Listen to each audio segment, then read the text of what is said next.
because maybe lack of information, lack of knowledge about the industry or the organization, what they pay for that role, or just because you don't want to appear greedy, then you just take the 1 million per annum as against you doing saying, hold on, let me go check the let I would get back to you. Taking about another 24 hours to look at the offer, asking questions, doing some research, and coming back to say, okay, since the average pay for this job in the industry is 1.3 million per annum, let me ask them for 1.250 because maybe the employer or in the industry they are not at the top of the salary scale. You understand? So because of fear of appearing greedy, some do negotiate. Now, some are afraid of the employer saying no, right? Some, for like I said earlier, for lack of information, they've not done their research about the industry where the organization plays. They have not done research about the average salary for that role and all of that. So because of the lack of information, some also don't want to discuss their job offer with anybody, right? They don't want to confide in anybody with, asking questions and all of that. So they just give in because they don't have enough information to buttress their negotiation. And lastly, some just assume this organization, they will be good. The salary is good, the culture is good, they send people for training. So I think the salary will also be good. So you just assume in your head that, oh, whatever they've offered you is fine. And I can go on and on. There are other reasons, but these for me are major reasons. Fear, desperation, prolonged job hunting, and lack of information are the major ones for me here. I'm moving on. Now, more research says that 57.2% of survey respondents, this was a research done in Europe, and 52% of respondents say that they have never tried to negotiate salary. You can imagine that 52%. You remember when I started, I said 30%.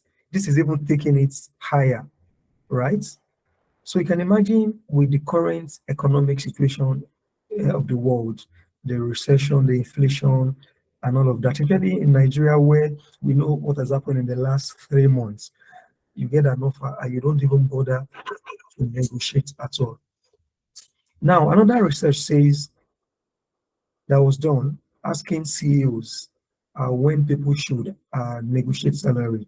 Okay, 32% say people should negotiate salary during an interview. You can see that is the highest.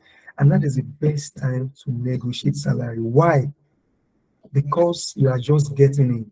It's better to get in with a good salary, right? That is commensurate to your experience, your education to industry, and what they pay for that role in that organization. Because you don't want to join and find out that somebody is earning higher than you. As much as we expect organizations to have a salary structure, their pay scale, their own pay philosophy, and all of that, as much as we expect organizations to pay to be fair and display equity, right, in salary and benefits that they offer candidates, not all organizations are currently doing that. I must tell you. Maybe multinationals do, maybe a few indigenous organizations do, but not all organizations do. And that's why many will still ask for your pay slip and all of that. Okay, so the best time to negotiate salaries during the interview process. Okay, another CEOs also said 90% of CEOs said that you should negotiate salary at the beginning of a large project. Another 18% says you should negotiate salary at the end of a large project. Another 15% says anytime, right? 10% says 6 months after taking on new responsibilities. And this is speaking to after confirmation. You know, when you join an organization, you would be on probation for 6 months. Some are saying you should also negotiate salary after 6 months. Another 6% says at the end of the fiscal year. Now, this is somewhat speaking to end of the performance appraisal period. Okay, and 2% of the CEO says you shouldn't ask for a raise. Right, this is ridiculous. But let's move on to more interesting information. So you need to know certain things about salary negotiation itself, because salary negotiation itself adds its own intricacies. There are secrets to salary negotiation. So what do you need to know? So I'm going to talk about 10 major tips that are very important for you to know about salary negotiation. Now, this is not how to negotiate salary. It's giving you insight about what a salary negotiation is about. One, salary is a passive word, right? This means that it is what it is the value that the employer has placed on that job after the job evaluation and all of that, the grading of that job, looking at the portfolio, the reporting line, span of control, and all of that. It is the passive words. It is how they see you come across during the interview. It is how you have sold yourself in terms of experience, your achievements, your education. It means that the employer, no employer actually can pay you commensurately for your own real worth. So there is passive worth and there is real worth. Imagine you had gone to school from kindergarten to high school to college, that's university, then to maybe postgraduate, maybe you have MBA, masters, you have several certifications. The truth is, no organization can pay you for all of that. And that's why it's called compensation. We can't pay you for everything you have garnered in the course of your life or course of your experience or education. So that's why it's called passive words. So you need to understand this. And this should inform you to say you should be able to place a price tag on yourself during the salary negotiation. All right. Moving on. Number two, you have done very well to get to the offer stage. So you need to understand that for you to even be at the salary negotiation stage, it means that you have done well. You have either done a test, done a chat, maybe phone chat, done the first interview maybe with two managers, the second with maybe two senior managers, and the last maybe with a director or maybe with the board of directors. So it means that you have done well so far in the recruitment process, and that's why you are even getting to the salary negotiation stage. Okay. Number three, for the employer to ask you about salary or to ask for your pay slip if they do, or to say, please come for a salary negotiation, it means that they want to make a decision either to hire you, who is the best candidate for in the recruitment process so far, or to hire the second best candidate, or to hire the third candidate, right? So they want to make a decision. And what do they want to do? They want to be sure they can afford you or the second guy. And whatever they can afford, they want to be sure they can sustain it. So the employer in their mind, they are looking at affordability and sustainability. The next point is the employer is willing to pay for value. So if you have aced your interview process, you are sure you have done that, then you need to know that the employer is willing to pay for the value you will bring to the organization. Okay? I'm trying to move faster. The employer will pay what he can afford and sustain. I think I've mentioned this earlier on. The employer needs you as much as you need them. So you need to know that it's a two-way street. It's like a coin that has two sides. You want to work with them, you like their brand, you like their culture, right? Based on the research you've done. They also like your CV. That's why they even invited you in the first place. They like how you have come across during the interview. They like the fact that you have answered all their questions satisfactorily. They like your achievements. They like the relevant experience you have. So they want you to also work with them. And that's why they're asking you to come negotiate salary. Number seven, please, you will reduce your earning power by a minimum of 20% if you don't negotiate. This fact you need to know. And that is the minimum. It means that you can even reduce your earning power by 30, 40, 50, even 60%. Because I've seen people get a job and they get an offer that is paying them 200% or 250% of their salary. Okay? And lastly, you have to be honest in the salary negotiation stage and even throughout the recruitment process. Moving on. Now, let's talk about how, how to negotiate a good salary. This is the crux of this discussion. And now I want you to pay attention. How do you negotiate a good salary? Now, we are looking at people who are in the recruitment process and they have passed the stages and now they want to negotiate offer before they are now given an employment contract and then resume. Later on, we'll talk about people who are currently working who want to attract a higher salary in their current organization. So, number one point on how to negotiate a good salary, you have to be familiar with the industry. You need to know your AS. AS here means average salary for the role. So you have to familiarize yourself with the industry where the organization is playing, the organization itself. If you can check their financial statements, please check to know their what viability, to know how their product is doing, to know their market share, to understand how big they are as an organization, and so to know your own average salary, the AS. You also need to go do research. The common one, pay scale, Glassdoor, even there is Naira Land. If you post this question on Naira Land about salary, I'm sure you would get responses. So be familiar with the industry and the organization. What is the average salary they pay for that role? This information is very key for you as a potential employee, as a candidate, right? Number two, you need to understand the employer's financial position.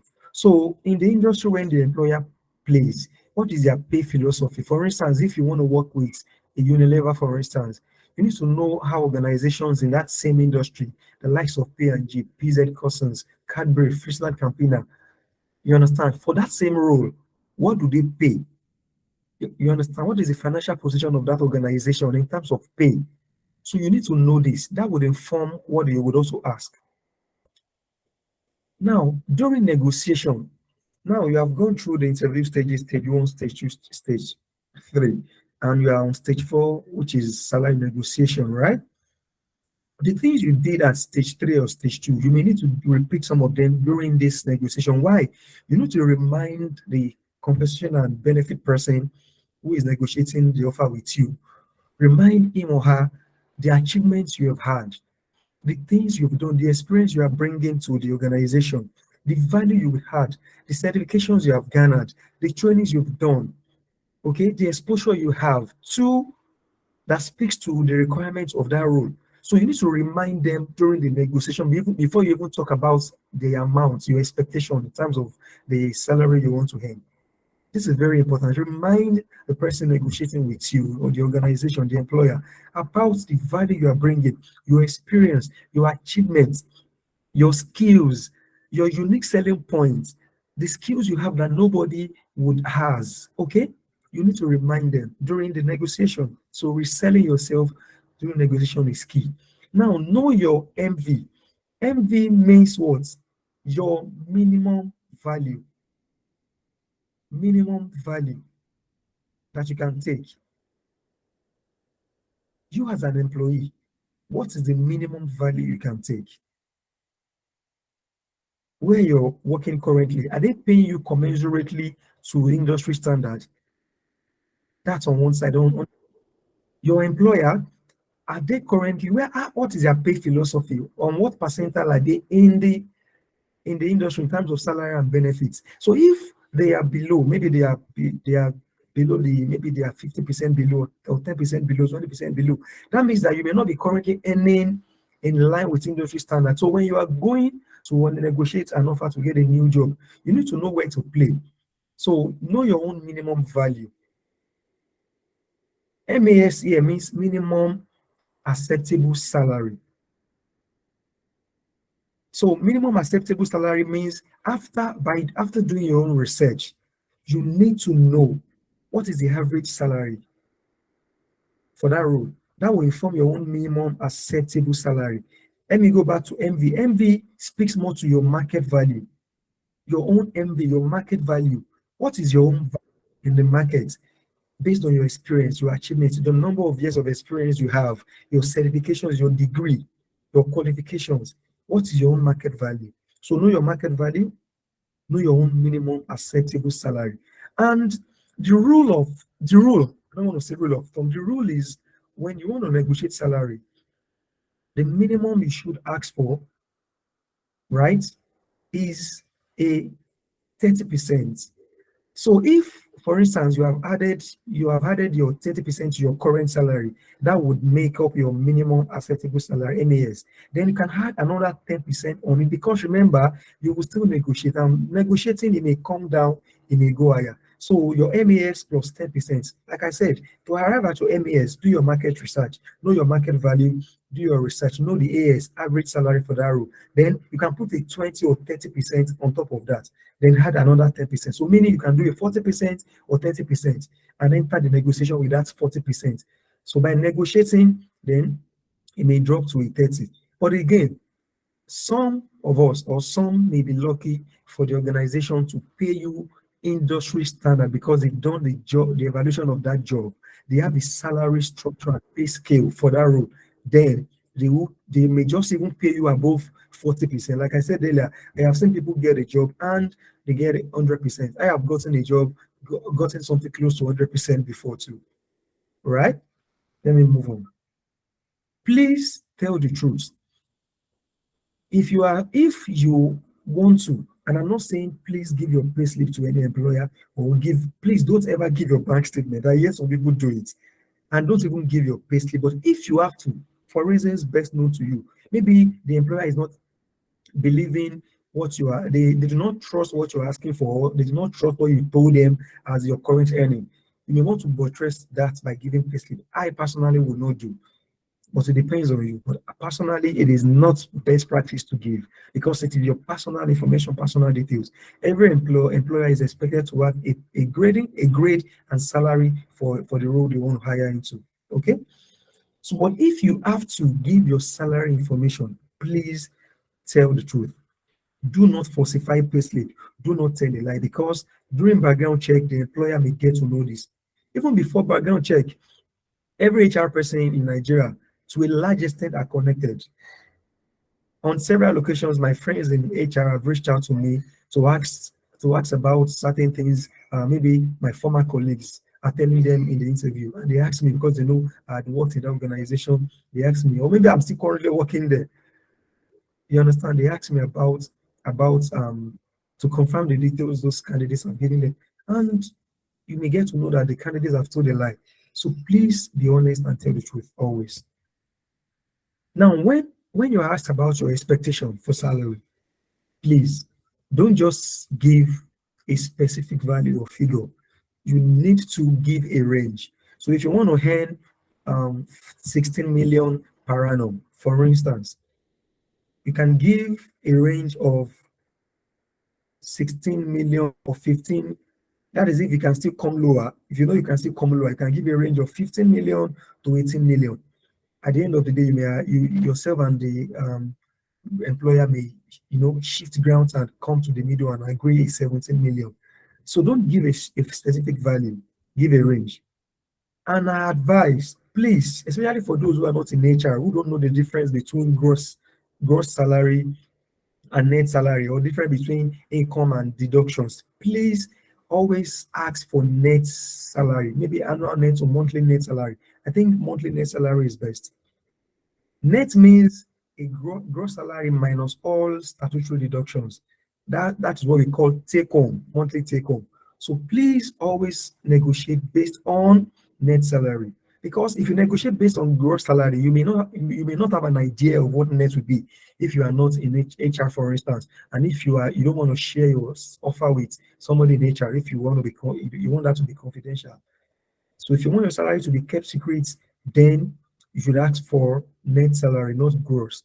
And if, for instance, the employer is telling you, giving you an offer for gross, please reach out to people who know. And if you don't want to reach out, there's what we call salary calculator. It's online. I'm sure there is one on Glassdoor. Just type in salary calculator online, put the gross, and it will show you what the net may be like. And even if they've given you the offer, you can put in the figures on the offer on the salary calculator, and you will get what the net will be, estimated net, which will be very close to the reality. So please give a range, negotiate based on net salary, and use a calculator or ask a friend who you trust. Please, in negotiating salary, please, or offer, please don't focus on only cash. You need to understand all the components of the offer. And that's why it's important, if you're not in HR, to ask people who you trust. Maybe one person you trust, maybe a mentor that you trust, about the offer. Right? So some offer have A plus B, that is cash payment and non-cash, or let me call it benefits in kind. Okay. Some have A, B, C, that is guaranteed cash, non-guaranteed cash, and benefits. Okay.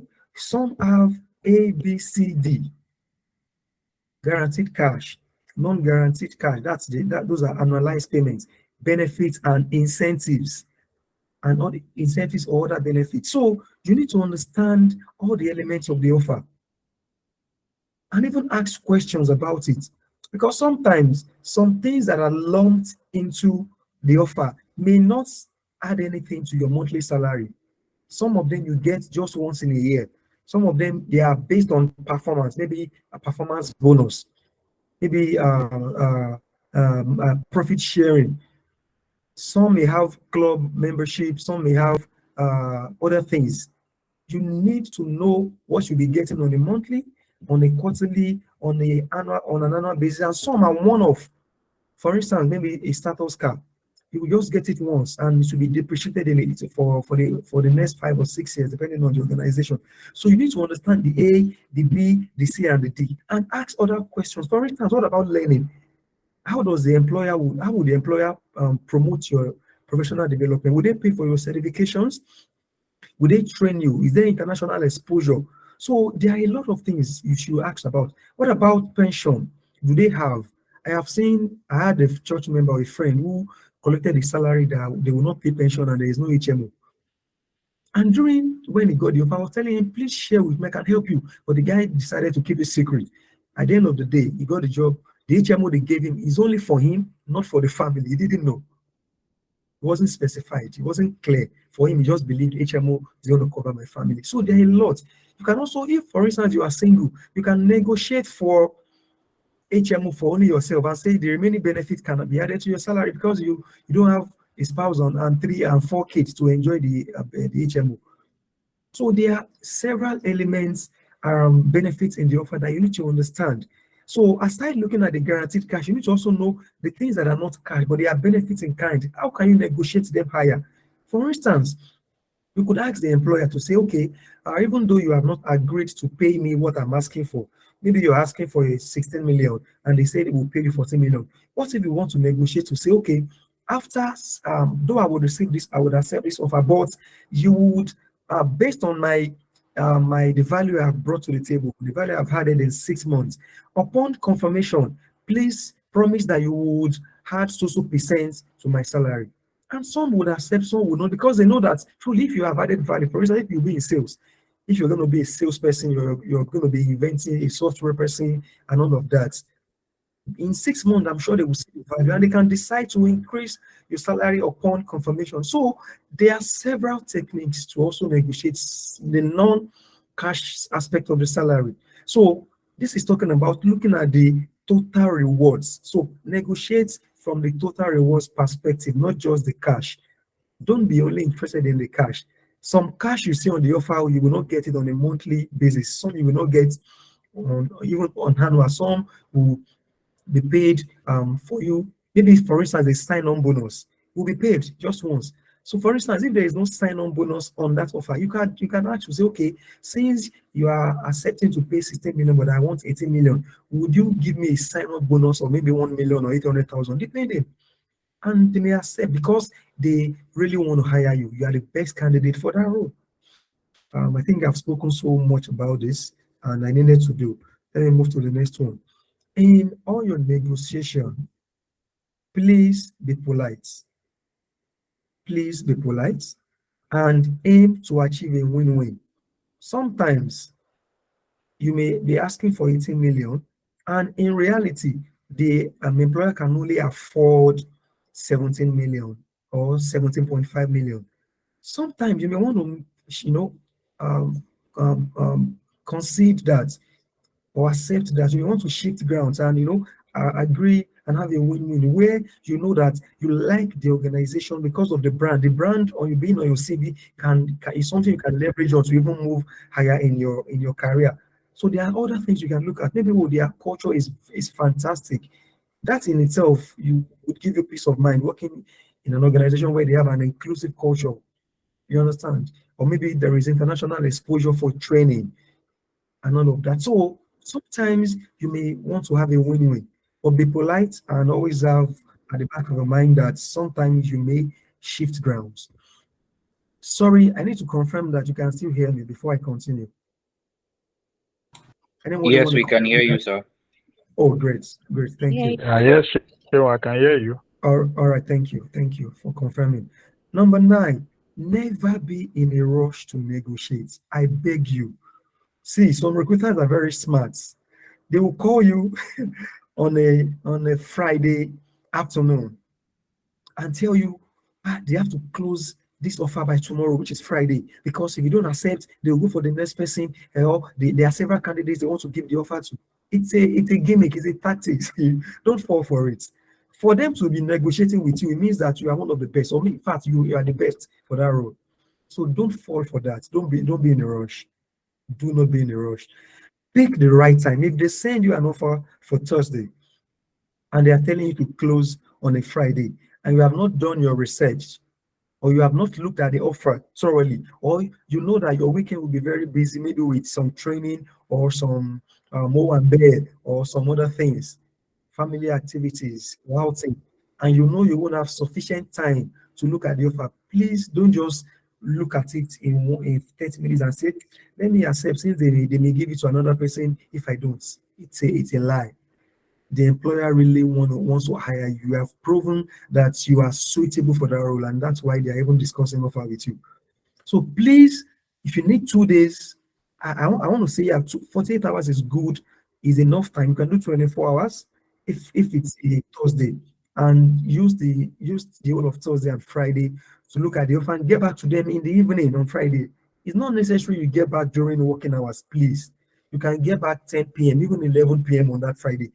Take enough time to ask, to do your research, to look at the A, B, C, D, and to even you can even respond to the mail to say, okay, I see that there is performance bonus. What is the percentage? When we it's does the company pays performance bonus every year, or is it when the organization achieves its is profitable, achieve its sales target and all of that? Oh, I see that you say there will be exposure for training. Is it only local training or international training? Or will you pay for my ask questions? Don't be afraid.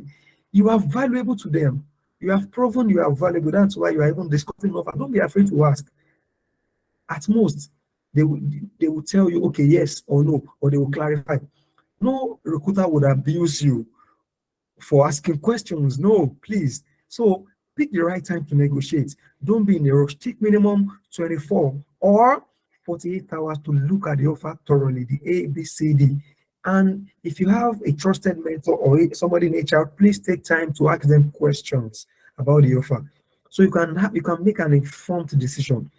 Okay, this is very, very key.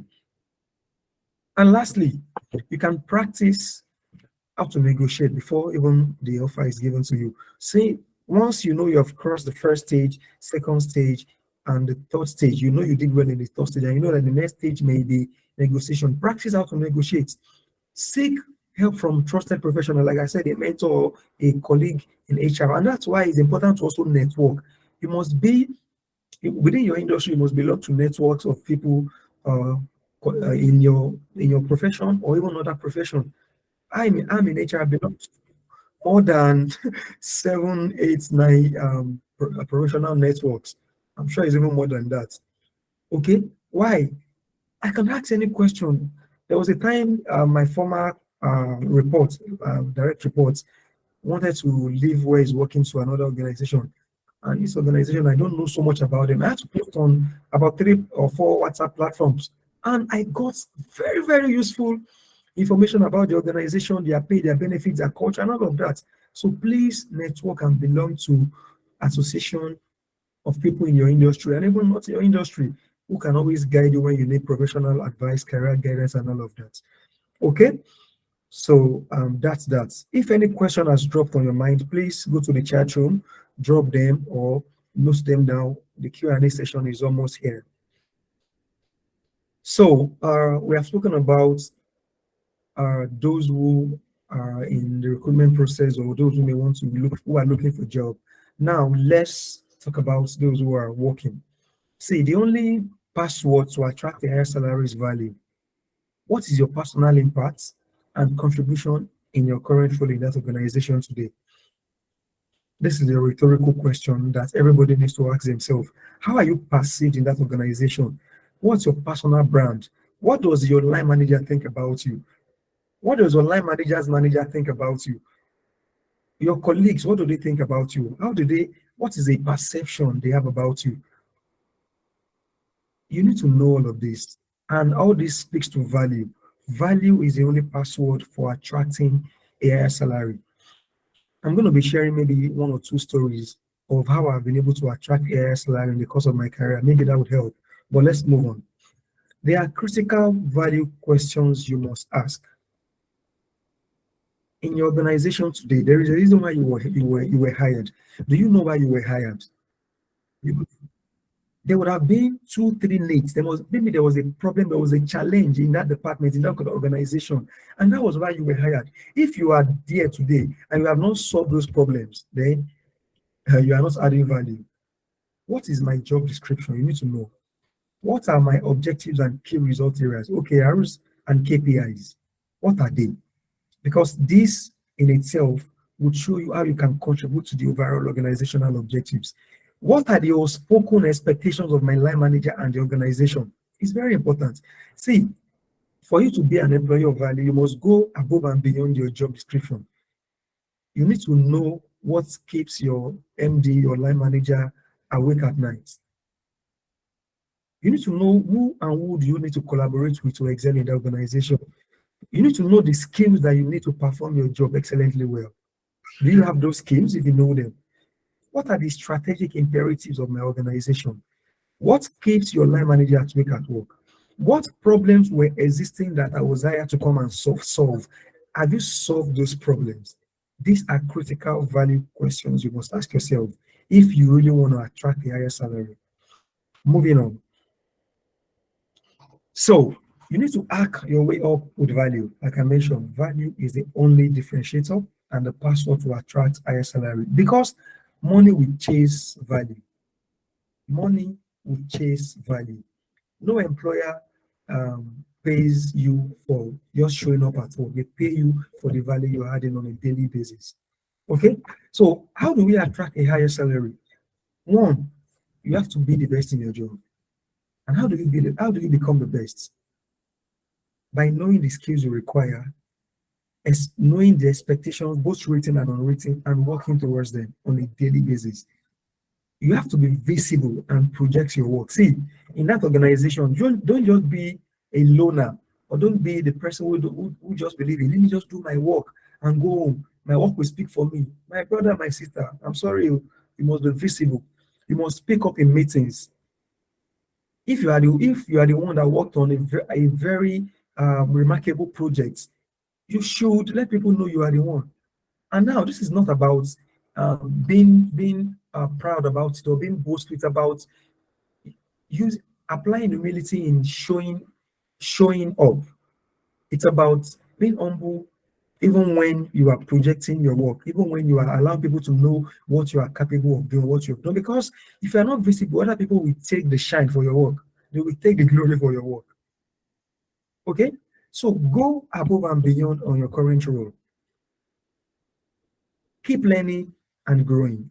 Learners are leaders. Volunteer on projects. This is one way to be visible. If they are setting up a team or a committee to work on a new initiative or to a team to help on the implementation of a new ERP, a team to work on a policy, whatever.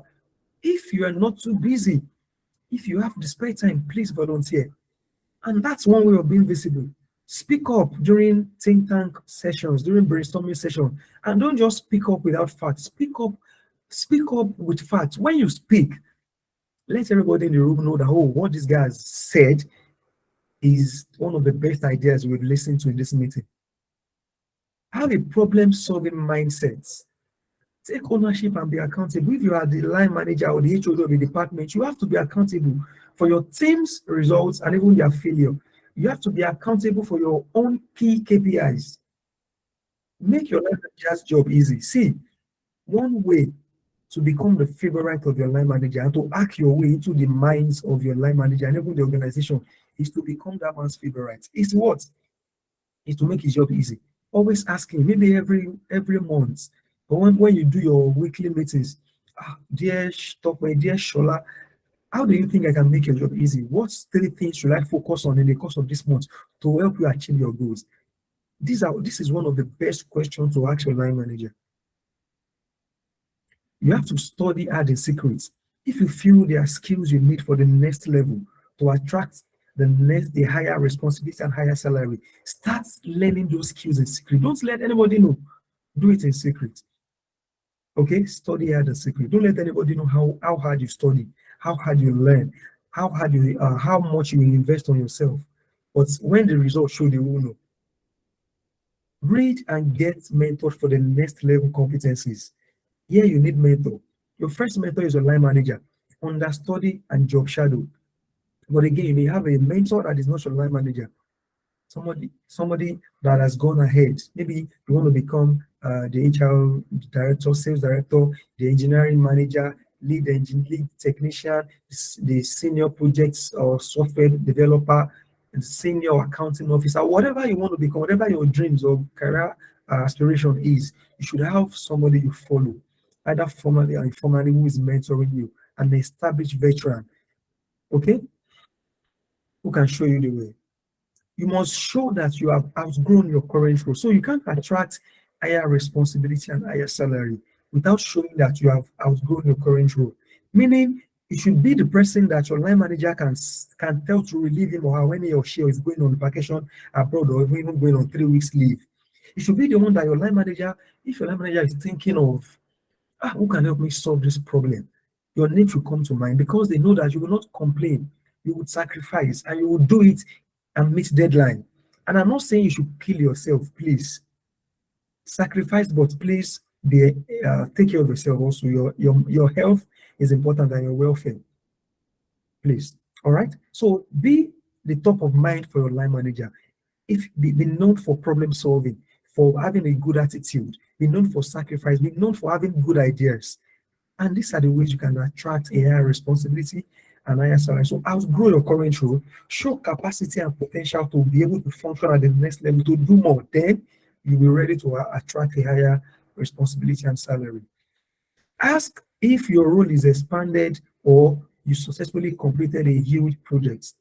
See, if there's a particular project you volunteered on, and that delivered maybe 100 million profitability or revenue for the business, maybe not just yourself. And this is out of your agreed or signed off KPIs and JD. Please, after that project has ended, you can ask, because for the organization to have made so much money from that project, then you should also benefit from that. And that's why at the end of every financial year, performance appraisal is done. So if you ask and you aren't given, I'm sure you'll be told to wait for the appraisal period, because that in itself should count. If you worked on a project that delivered 100 million, maybe sales revenue, or even 50 million profit for the business, then they should benefit from that. Okay. So the last is, doing all of this, you have to be patient. It will come. As long as you are an employee of value, you are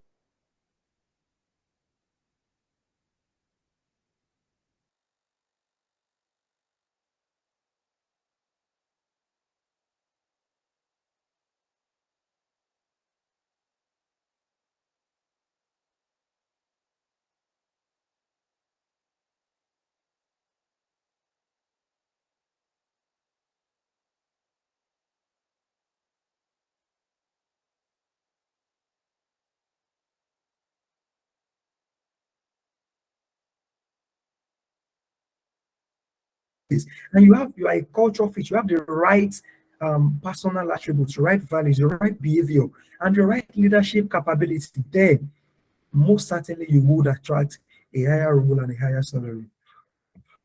Now, I just did this to distinguish between an employee and a valuable employee, because only valuable employees can attract higher salary and higher role. So just look at these attributes, the difference between a valuable employee and just an employee.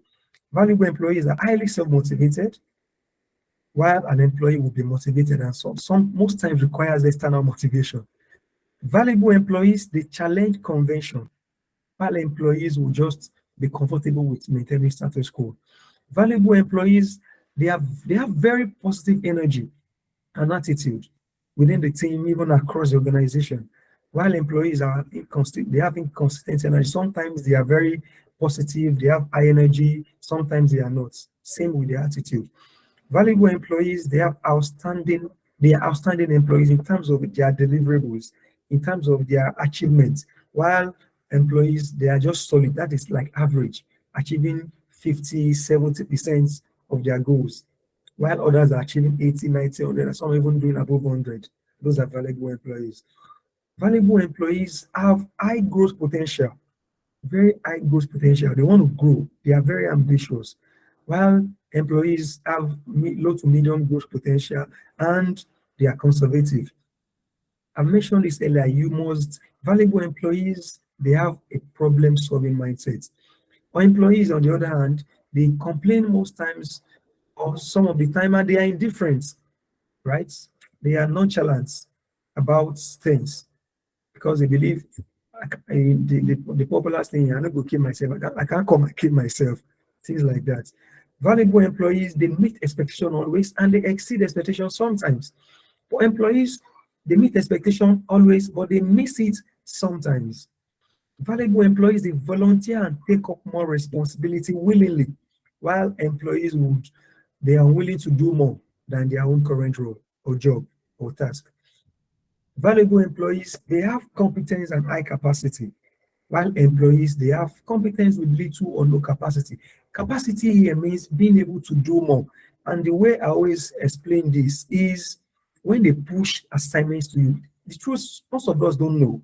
Our line managers, our HODs, they intentionally push some assignments to you to test your potential and capacity, your ability to do more. Some of us fall victim. We either resist it, we don't want to do more. Whereas somebody in the team understands that and they grasp it, they don't complain, then they are growing their capacity. So please, for you to attract a higher salary, you must show capacity and competence. When they are pushing assignments to you, just sacrifice to do more. And that is the way you can show that you are a very valuable and, in fact, invaluable member of the team that is ready for the next level. Okay? Valuable employees, they love continuous learning. Don't wait until your employer sends you for training. Invest on yourself. Don't be complacent. The last point here, valuable employees invest heavily in self-development. They like to learn and they like to invest on themselves. On the other hand, employees will just invest little or nothing in their self-development. They believe to use their money for ephemeral things, temporary things that will not add value to their knowledge and capacity. All right. So, having done this comparison, I believe we understand better the kind of mindsets you should have if you're currently working in an organization and really want to attract higher salary and higher responsibility.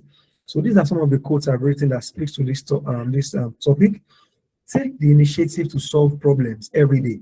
Waiting to be told what to do isn't good for a personal brand. Please, one way to attract higher salary is to be known as a problem solver in that organization. Oh, there's a problem, don't worry. Shimon can help us. Oh, Buki can help us. Oh, Promise can help us. Oh, Oluchi can help us. Okay? Be known as a problem solver, not somebody who complains all the time. Become an employee of value. Check your productivity level all the time with the same frequency you check your phone notifications. I'm sure we all understand. Some of us check our phone notifications about 20 times in an hour. If that's the same way or the same frequency with which we check our productivity levels, then we would become valuable employees. We'll become very productive and, of course, be able to attract higher salary or higher benefits or rewards or recognition in the organization. So, salary, like I said earlier, is a passive word. Don't be afraid to name your price. I haven't followed those 10 things I mentioned earlier on. Let me also probably recap before we go to key learnings. Understand the industry that the employer plays, that the organization plays. Understand their pay philosophy, even within similar organizations. Know your own average salary. Know the average salary for that role. Know your own MV, your own market value. Know your what? Your own minimum acceptable salary, MAS. Like I said, is you can ask for 40% above what you currently earn anytime you are going to negotiate.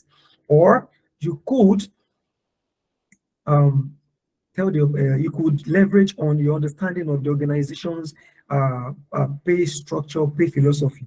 Sometimes it could be more than even the 40%, so that you do not undervalue or underprice yourself. So if it's a 70% based on the research you've done, the average salary you've been able to get, please ask for a 70 or even higher than 70, because you will still negotiate.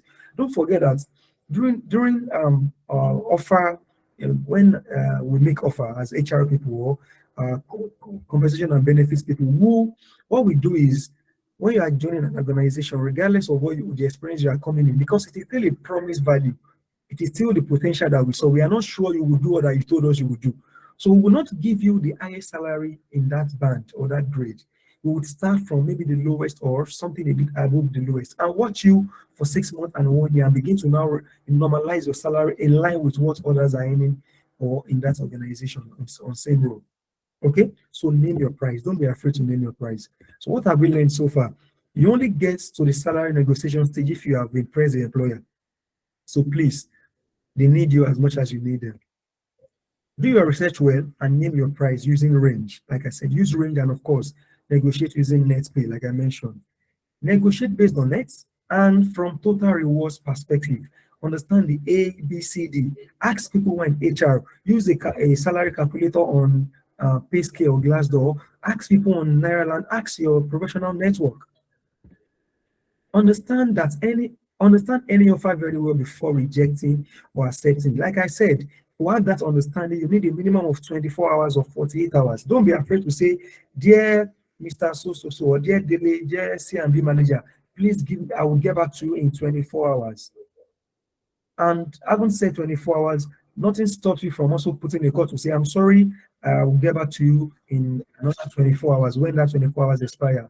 They need you. Don't be afraid to take your time. Because if you didn't take your time, you will make a mistake and you will make an uninformed decision, and you may not like the fact that you have underpriced or undervalued yourself when you get in. And later realize some people on the same job, on the same role, are earning more than you.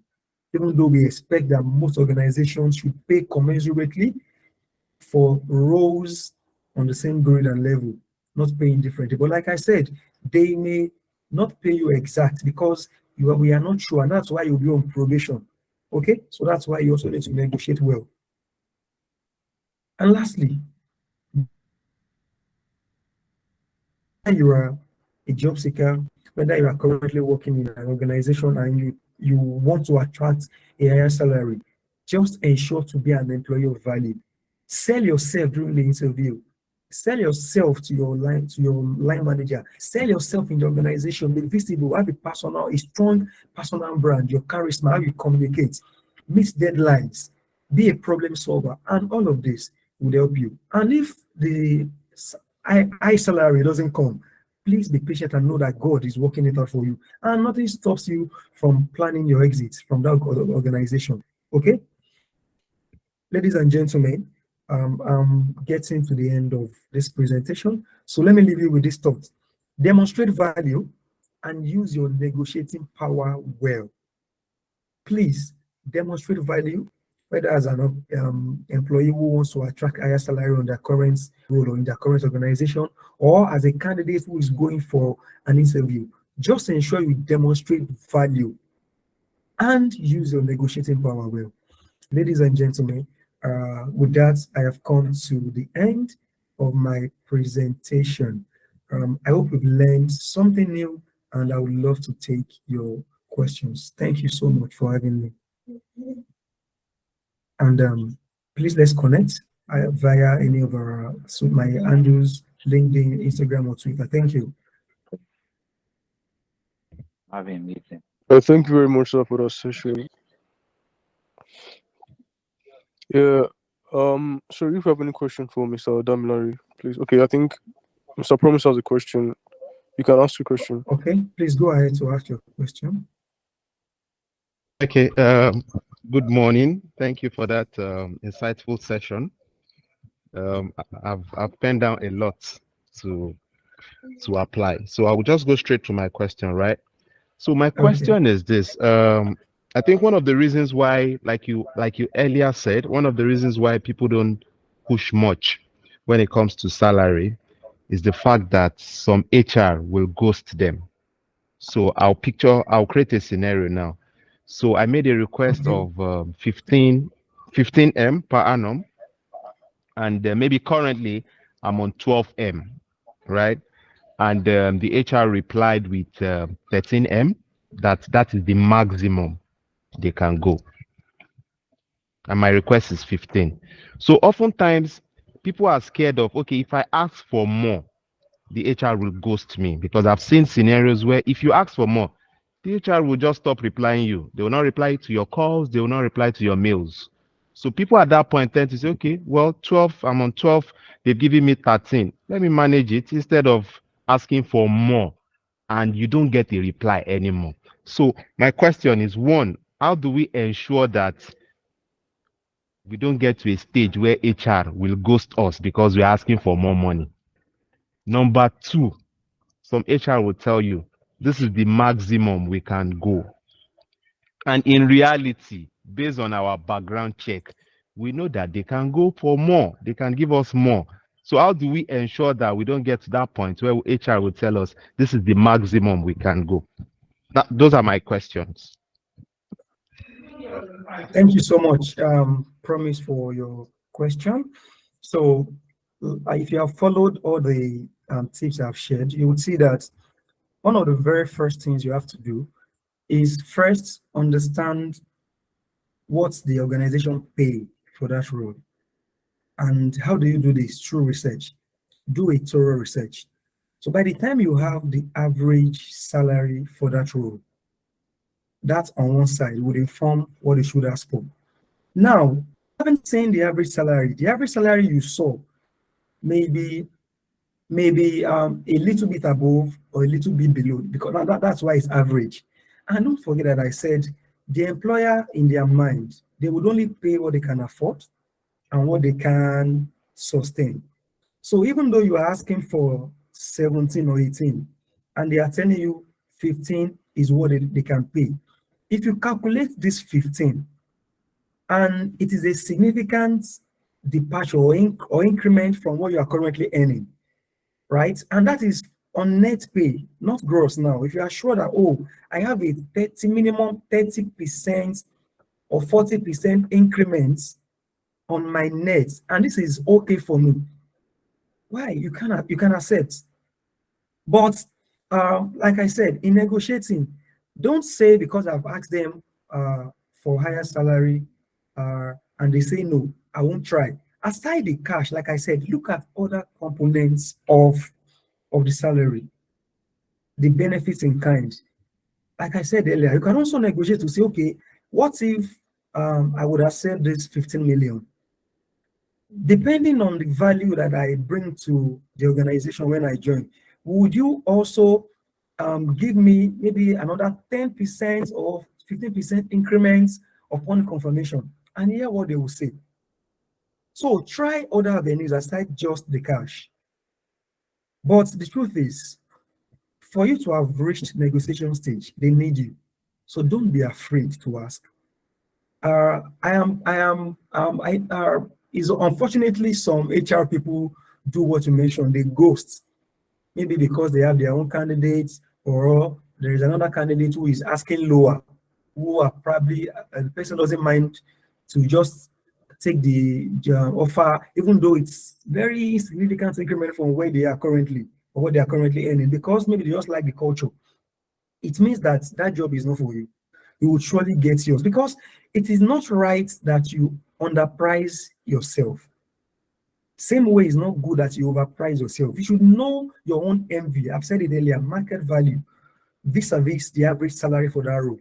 And if you have done your research well and you have shown value, you have demonstrated value in the course of the recruitment process, no HR will ghost you because they need you. Because you have done stage 1, stage 2, stage 3, and you're on stage 4. They would not ghost you. Unfortunately, some may do that, but that is not best practice. But please don't be afraid to ask. But if the 15 million you are sure is sufficient for you, and you like the organization, the culture, the brand, and other things that are promised, maybe there will be performance bonus that you never got in your former organization. There will be maybe leave allowance, for instance, maybe you didn't get it before. So just look at the entirety of the offer. That's why I said negotiate from the total rewards perspective. Okay, so if you do all of this, you will not find yourself in a situation where HR will ghost you. I hope I've been able to answer your question, promise. Did I? Yes.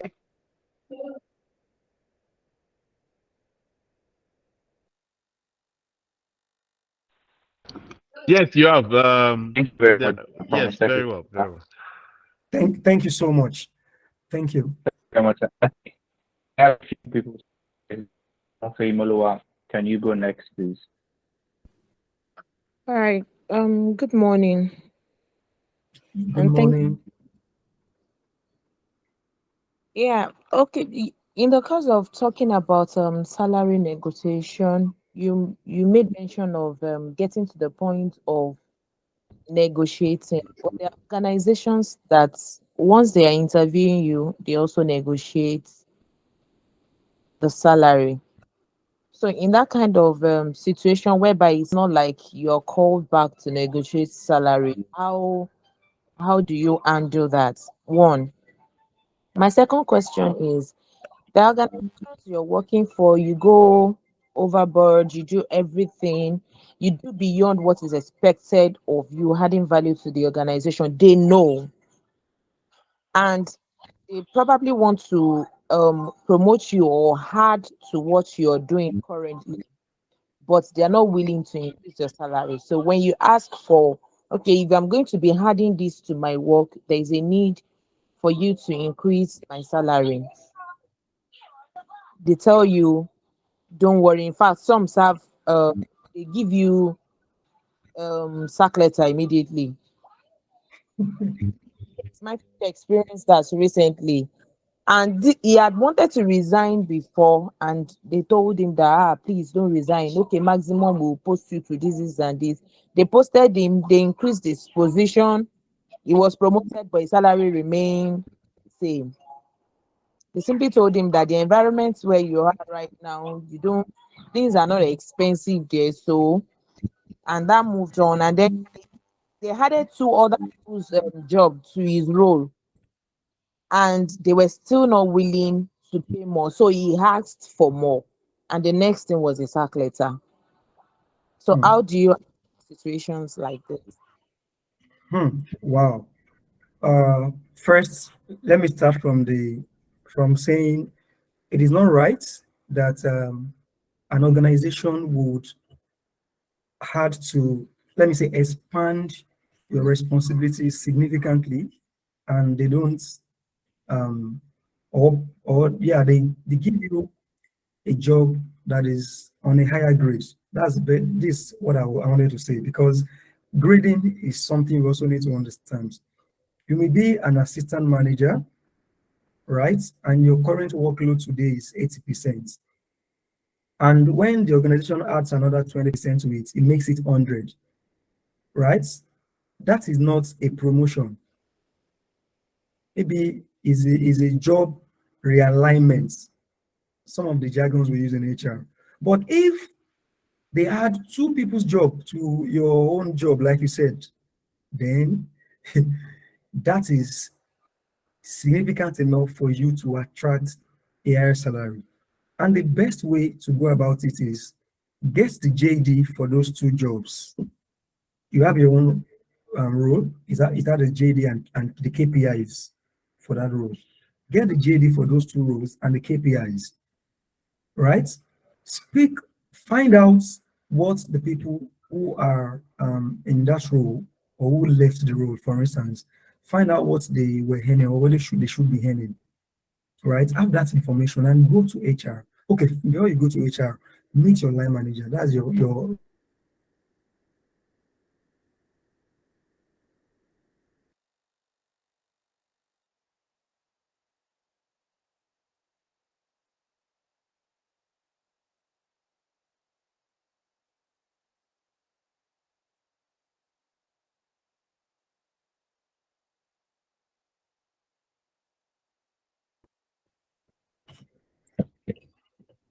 Hello, sorry.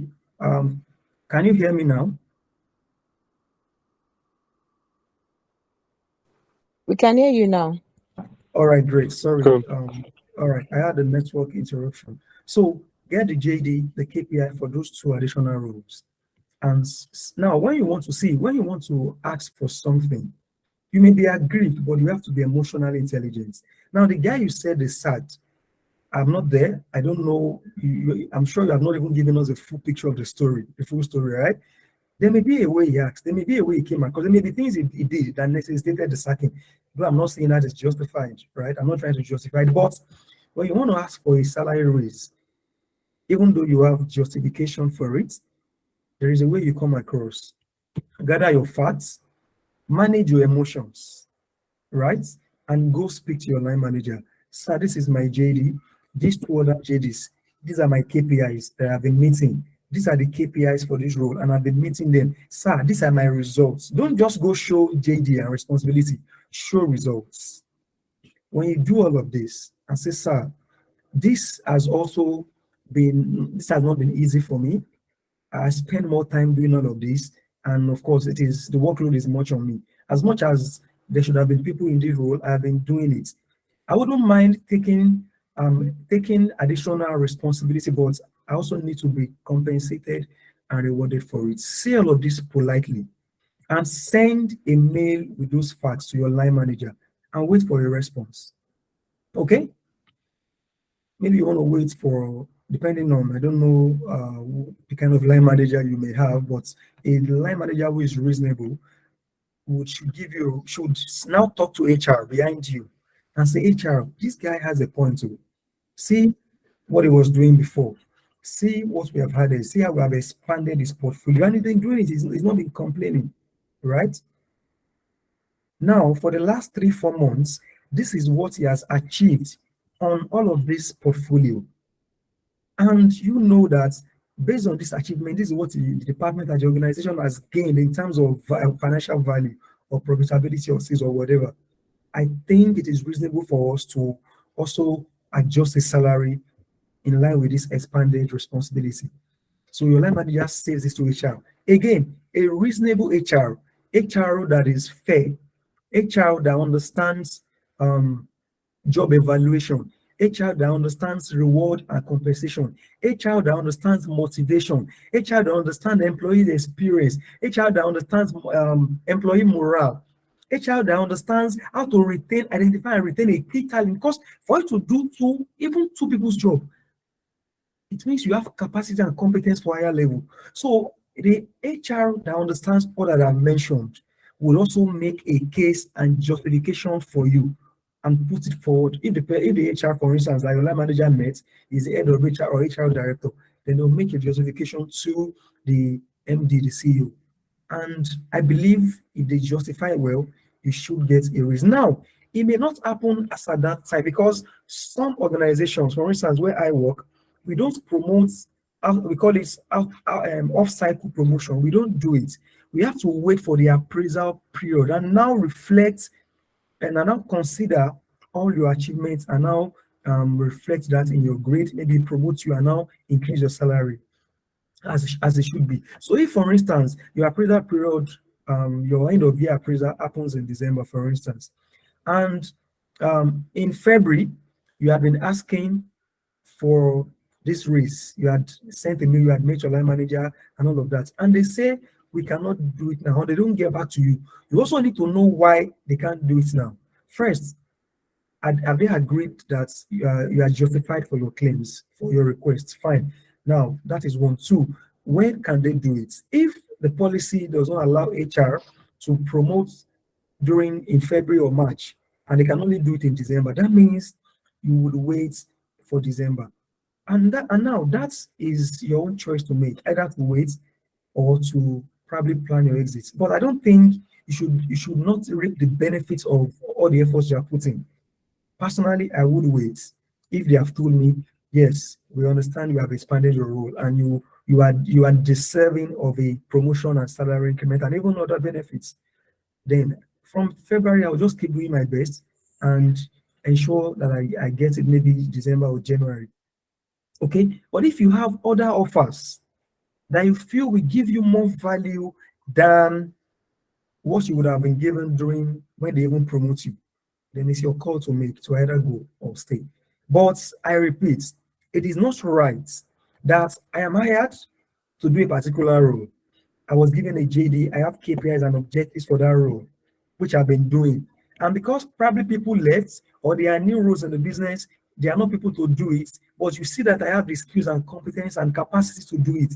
And you expand my role, and I do not complain, I do it. And then you do not compensate me or reward me for it. That is injustice, is wickedness if any organization does that. And if they are doing that and they do not listen to you, I say, please plan your exit. For you to be able to do 2 people's job or 3 people's job, it means that you have capacity and competence. It means that you are a key talent. It means that you are a valuable employee. Please plan your exit. There are other organizations who would care about you, who would I'm looking for the right word, who would appreciate you for who you are. Please plan your exit. I will not tell you to resign without getting another job, but please plan your exit, get a job and leave. And when you are leaving, don't burn bridges, even though you are aggrieved. Don't burn bridges. Nobody knows what would happen in the future. Okay. And that's my response to you, Mofei Oduayo. I hope I answered your question. Yeah, the first question, negotiation for salary in the course of interview. Yes. Thank you. Yeah. So negotiating during interview, they would ask you for your expectation. So the same principles follow. The only difference is that one, they are waiting for you to pass certain stages of interview before negotiation, while others are asking you during interview. Some even ask you, they will send you what we call candidate information form. They will ask you biodata and ask you your current earning, your expectation, are there other benefits, blah, blah, blah, and all of that. The same principles apply. Immediately you are called for interview.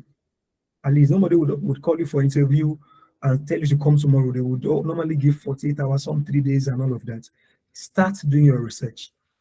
Where the organization plays in the industry, what they pay for that role, what is your own market value, what is your minimum acceptable salary, MAS, what is your MB, what is the AS average salary. Then decide on the minimum salary you want to earn. That is an amount where you can't go below. And so when if that is 16 million, like I said earlier, then you can give a range to say between 16 and 19 million, or between 16 and 20 million, depending on you. And at the end of the day, you would meet in the middle with the employer. So the same principles follow. The only difference is during the interview process that would first go take you through stages before they negotiate, you have enough time. While for this one, they want to be making that salary decision on the go. So for you, it's about research. It's about knowing what you can earn. Negotiating with net pay, like I said earlier on. Okay, so same principle. All the things I've mentioned still apply, but do it before you go for the first interview or second interview. Okay, that's my response to that. All right, thank you. Sorry, one more question. Okay, go If you ahead. from one career to another, Yes. and in this new career, you are yet to build a portfolio for yourself, Okay. then you needed to apply for a job. How do you Okay. negotiate? I think you answered the question somehow, but you don't know. You said it's a new career path and you don't have the portfolio. That is the repertoire of knowledge, competence, and skills. Maybe you have just some little transferable skills. The truth is, every employer pays for value. For instance, I left sales. I was in sales. I left sales to HR in the consulting world, right? Industry. So sales and HR are different. When I was going into HR, I didn't have any experience in HR.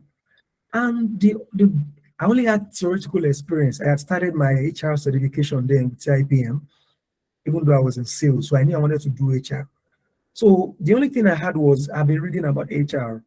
I do not have skills and experience. Maybe I have some admin skills and all of that, some training skills because I was doing some training in the bank, But then I didn't have experience and skills. So if you do not have the skills and experience for that, you can't ask for the highest salary they pay for that role. In fact, they will not pay you. But if they've seen the potential in you, they see some transferable skills, they like your attitude, then they can start at the middle. So for you, don't overprice yourself. That's what I would say. Even though you have researched and you have seen the average salary, you need to know that it's a new career path for you.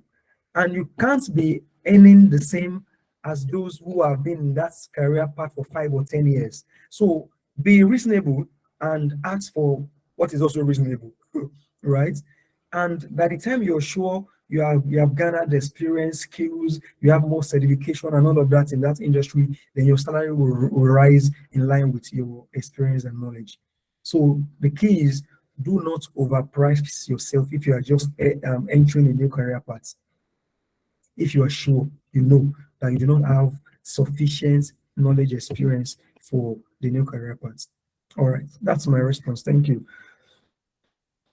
Thank you. Thank you. That any more questions? I can't hear. I think that's a promise raising exam, but before we take Mr. Promise, I can't hear. can you Yeah, hear me, better sir? now. Better now. Okay, and the promise is exam, but do we have another person who takes the promise question? One ask a few questions.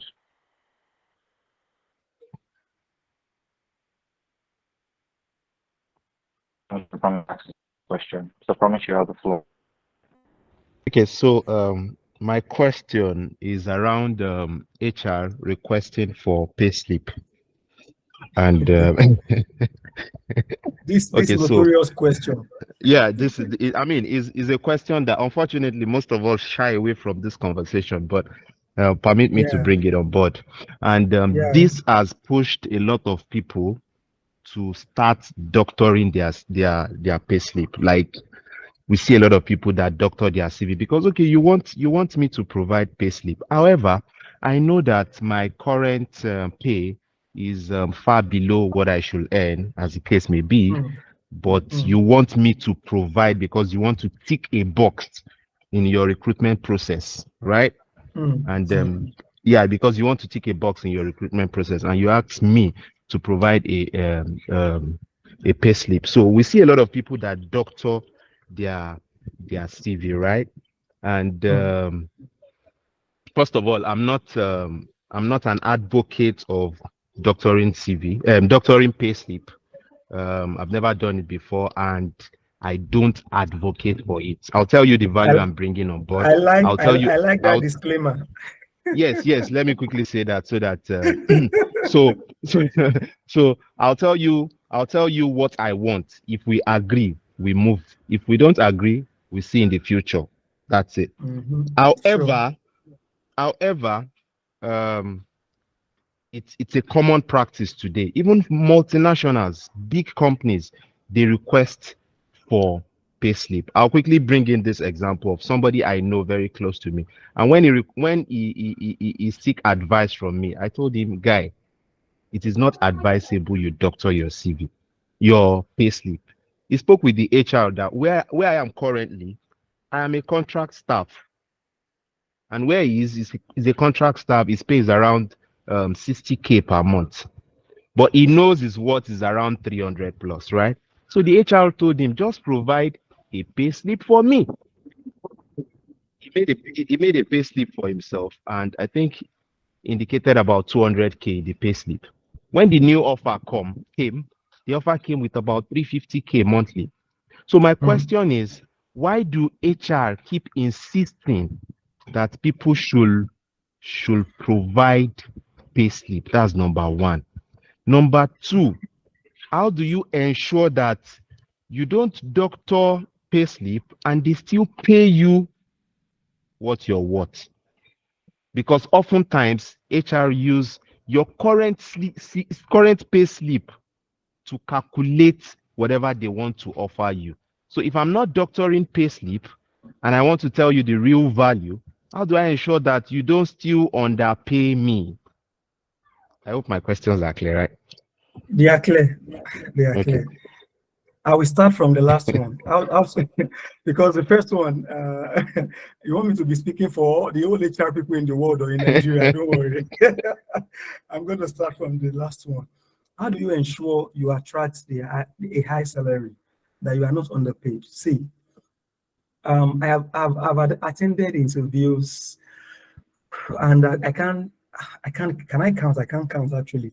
Some I just attend maybe because I've been working in a place for over a year. I just attend for fun. In fact, it gets to a time where I don't like to send my CV out because I know that an employer would like my CV and they will call me. And if I'm not ready to move from where I'm working, there is no need sending out my CV. Even now that I don't send, recruiters are reaching out to me. Now, I say this with all sense of humility. My brother promised it is still value. It starts from you first. You need to be able to package yourself. Now, the packaging I'm saying is packaging your value, not false packaging, not embellishing, not exaggerating your value. Package yourself. See, first, to step your foot into the mind of that recruiter or the employer is your CV. And how do you do that? Look at the job advert very well. What are they really looking for? You understand? See, if you have done this well and you have been called for interview, now you have to sell yourself from the first interview to the last interview. See, my brother, if you have sold yourself very well and you have your own MV, your market value, you know the average salary, please stick to it. And your MAS is what you should work with, your minimum acceptable salary. If this is what you want to accept, stick to it and see whether they will not pay. One of the things I mentioned in my slide is that employers will pay for value as long as they can afford it. I have rejected offer 3 times before. They made the first one, I rejected. They made the second one, I rejected. They made then they made a third one. They kept coming back to me. Why? They know that they need me. They see the value. They see so I want to also tell people, see, during interviews,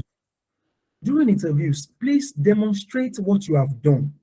Let the employer know that, see, these challenges or these things you're looking for, this is how I have solved the problems in my current or previous organization. And so when you package yourself, when you demonstrate value and you have your own MAS, minimum acceptable salary, just stick to it. And like I said, you can start from a 30 or 40% and stick to that. They will come to you. And if they can't pay you, that means they cannot afford you. An organization that would afford you would come. But the truth is, before that employer goes away, before they go to the next person, they will ask themselves, this is the best guy in this interview. I am in HR, right? We have done what we call exception. We get exceptional approval for candidates for salary.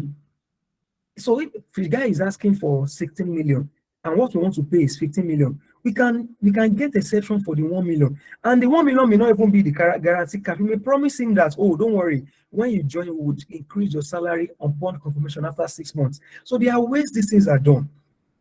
And there are times that MD would approve to say, because this role, we've been looking for it for a long time, and now we found this guy, we can't afford to lose this guy.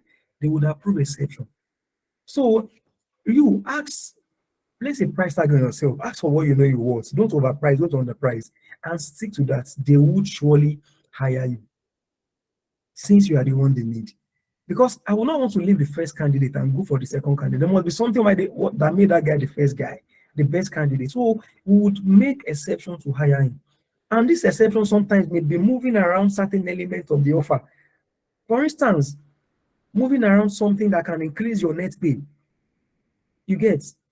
And we are not increasing your gross. There's a way we can move things around and increase your net pay, and will not increase your gross, because for you it's about your monthly take home. So my brother, it is about demonstrating value, knowing your minimum acceptable salary and sticking to it. And like I said, don't be desperate. They like you and they want you. You also like them, you want them. But they are the one who want to buy you. You are like an asset they want to buy. Any asset you want. For instance, those who love iPhone or they love wristwatch, they love Rolex wristwatch, they will look for it and buy it. So the employer will look for money and buy you. So it is the value that you bring. And I'm speaking from my personal experience, right? So once you are sure you are a valuable candidate, don't be afraid during negotiation. Ask for what you want and stick to it. Like I said, during negotiation, re-emphasize and resell yourself. Remind them what you are bringing to the table. Remind them you have MBA. Remind them you have MSc. Remind them you have 3 certifications that they. Remind them you have a skill that that nobody may have in Nigeria. If you have it, this all of this speak to your worth. Okay, that's my response to your second question. The question on pay slip. You see, when the world is evolving, and same way every profession is evolving, HR is also evolving, engineering is evolving, science and tech is revolving, right? So every organization, because there are different stages in their maturity, right? So every organization will not do the same thing at the same time. Like you said, most multinationals will still ask for pay slip. Sorry, some multinationals would ask. Most indigenous organizations would ask. Some organizations who are in the tech, the tech industry, some may not ask. You understand? The likes of Microsoft. It means that they have passed a stage and they have evolved to that stage. So for those who are still asking, my advice is, if they ask you, you don't give, and they say, how can we just oppose what you say you earn? Because the truth is, if you are earning 20 million per annum, for instance, today, and they ask for your pay slip, you don't give them, they may make an offer of 18 million and 90 million to you, if especially they are not the type of organization that always asks for candidates information before they even interview. We do that in our organization. We don't ask for pay slip. You just tell us what you earn. If you don't even write it, you don't bother your expectation, then we make you an offer when the time comes. So if they did not ask for your expectation or what you earn, and it's now time for offer, they ask you for pay slip, you don't give them, they may go and offer you below what you currently earn. You understand? Some organizations are using all of those pay slip information to even build their salary structure. I'm sharing a secret with you. While some, they only want to confirm that you earn what you say you earn. You understand? When you get to a supermarket, you see something you want to buy, maybe a cereal, a grocery, and they put a price tag on it. The price tag shows you how much this thing is worth. If there is no price tag, you have to take it and go to the cashier to say how much does this cost. So if you feel that sharing your payslip would give you an advantage, especially if you know you earn very well today and you don't want to be underpriced, like I said, you can share. It is your call. I will not share. Okay? And some organizations, if they ask you for payslip and you don't share, they will still pay you what they should pay you, which is even higher than your current earning. You understand? Or maybe even way higher. That is fine. So my advice is, because some organizations are still evolving, they will get to a stage where they now have they've evaluated all the jobs in the business.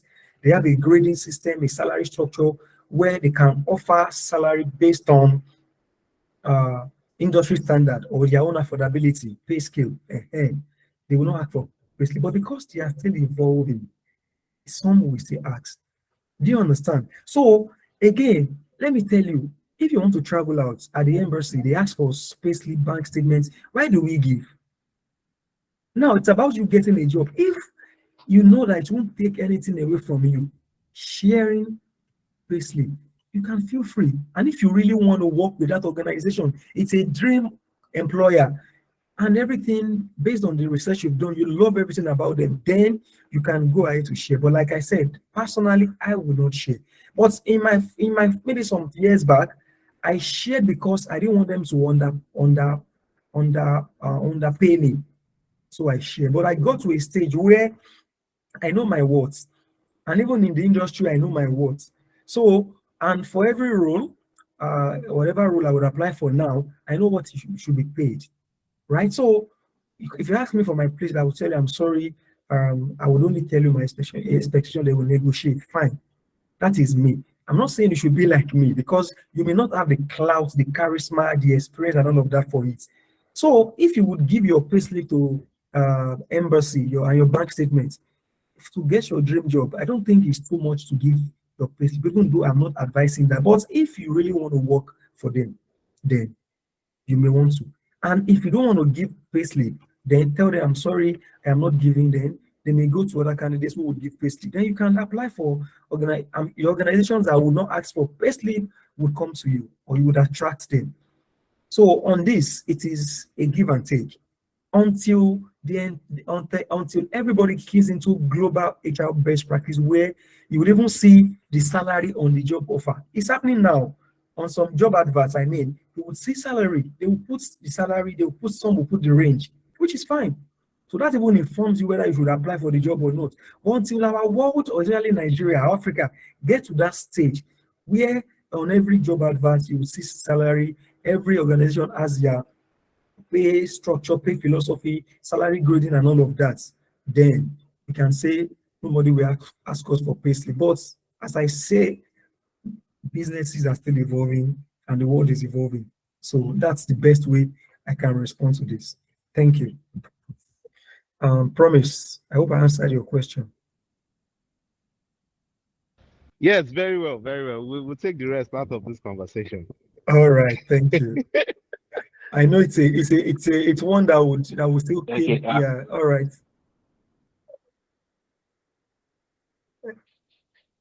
Okay, thank you very much. Thank you. You hear me clearly?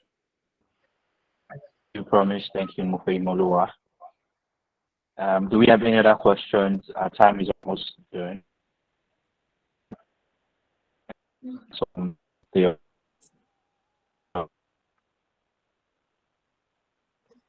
okay, Mr. Uzo has a question. Please, you have the floor. Okay, good morning, everyone. So, my question is this. I once had this interview with the HR where I was asked my salary expectation. So I told them, and they said they would get back to me. And since then, I think after some months now, I haven't heard anything from them. So in a situation like this, am I expected to reach back to the HR or just keep waiting? Thank you. Caleb, you can reach out to them. Because they also reached out to you when they liked your CV and they interviewed you. So you can reach out to them. There's nothing wrong. So if you have waited for sufficient time, if for instance they told you we'll get back to you in 2 weeks and they haven't gotten back in 3 or 4 weeks, why not? If you have a phone number, you have a contact person that has been calling you, call the person up or send the mail and expect them. There's nothing bad in that. You can reach out. Because like I said, organizations need us as much as we need them.